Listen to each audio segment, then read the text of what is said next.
¿Qué pasaría si en uno de los museos más visitados del mundo hubiera una pieza que contradice toda nuestra historia oficial? Un objeto que parece moderno, pero que fue creado hace más de 5.000 años. No tiene jeroglíficos, no tiene funciones religiosas conocidas, no se parece a nada de su época, sin embargo, está ahí, silencioso e inexplicable. Hoy cruzamos las puertas del misterio para explorar uno de los artefactos más enigmáticos del Antiguo Egipto, el llamado Disco de Sabu. Un objeto tan fuera de lugar que algunos aseguran que no debería existir. ¿Una reliquia perdida? ¿Una pieza tecnológica? ¿Un vestigio de una civilización anterior? Acompáñame a desenterrar la verdad o algo más inquietante aún. En 1936, el arqueólogo británico Walter Emery realiza excavaciones en la metrópolis del Saqqara. Ahí encuentra la tumba del noble de la primera dinastía egipcia, el príncipe Sabu, hijo del faraón Athuit. Entre restos de huesos, vasijas e herramientas primitivas, aparece un objeto que no encaja para nada con el resto. Un disco de piedra, pero no cualquier piedra, esquisto, un material tan frágil que se quiebra fácilmente. Sin embargo, este disco está tallado en una precisión que todavía hoy desconcierta a los ingenieros. 3 aletas curvas, simétricas, un eje central, rebordes y cavidades. Tiene 61 centímetros de diámetro y 10 centímetros de alto.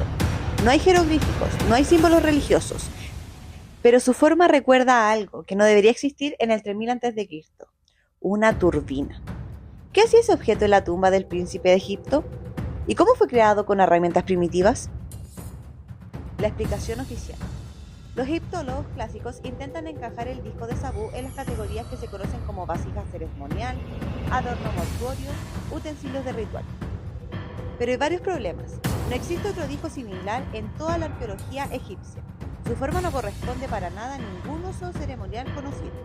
Y sobre todo, tallarlo en esquisto sin romperlo es prácticamente imposible con herramientas incluso modernas. Cuando se pide una explicación técnica, la respuesta es el silencio. Se exhibe en el Museo Egipcio del Cairo como un objeto desconocido, ni siquiera tiene una hipótesis clara de su función. En ese vacío surgen preguntas incómodas. Varios ingenieros modernos han analizado su forma. Algunos señalan que por su estructura es ideal para dirigir fluidos, como una turbina hidráulica, canalizar aire, como una hélice de ventilación, o incluso funcionar como parte de un mecanismo de rotación. Hay quien lo ha comparado con rotores de ventilación industrial. Incluso han hecho réplicas en 3D mostrando que con los ligeros ajustes podría ser funcional como sistema moderno. Esto llevó a una teoría provocadora.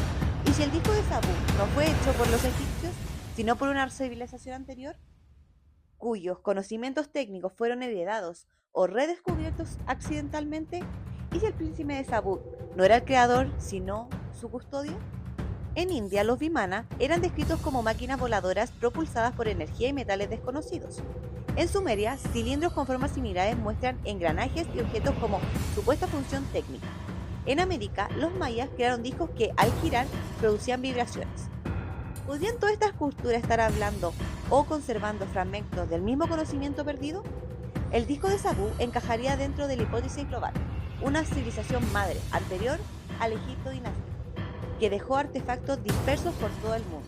Y cuando estas culturas los hallaban, los heredaban, los ocultaban o simplemente los enterraban con sus muertos. Autores como Erich von Däniken han sugerido que este tipo de objetos son pruebas de una historia alternativa de la humanidad, pero sus ideas chocan con el paradigma académico arqueológico tradicional. Mientras unos piden más estudios físicos del disco, los museos apenas lo muestran en silencio. No se investiga más, no se publica más. ¿Por qué? Es demasiado incómodo aceptar que pudo haber existido tecnología avanzada hace miles de años antes de lo que creemos. Algunas de las teorías más asociadas incluyen que el disco de Sabu era parte de una máquina de limitación acústica que canalizaba frecuencias o vibraciones con fines energéticos, que se usaba en combinación con agua y sonido para mover objetos pesados. Estas ideas no son tan de ciencia ficción. Existen hoy investigaciones sobre resonancia acústica, levitación por ultrasonido y manipulación de materia y a través de ondas. ¿Qué pasaría si el disco de Sabu era un generador de frecuencias? ¿Un componente dentro de una red energética mucho más grande? Quizás ya no tenemos la máquina entera, pero sí un engranaje olvidado. El disco de Sabu no es el único artefacto que desconcierta. En el mismo Museo del Cairo se encuentra el pájaro de Zagara, que algunos creen que es un modelo aerodinámico. También se encuentra el pilar de Dendera, que parece representar una lámpara eléctrica, también conocido como la lámpara de Dendera.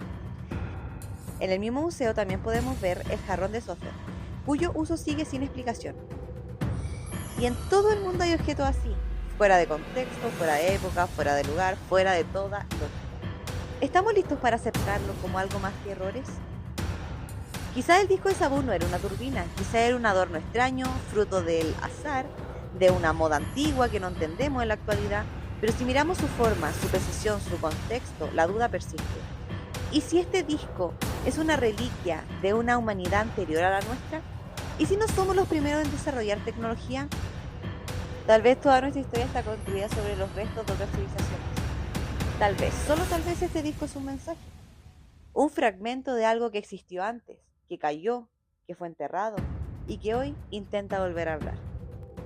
¿Y tú, qué piensas? ¿Para qué crees que se utilizó el disco de Sabu? Si te gustó este video, no olvides de darle like, de seguirnos y de compartir esta historia para que el conocimiento no se vuelva a perder. Esto fue El Velo Prohibido y nos estamos viendo en otro video. Muchas gracias.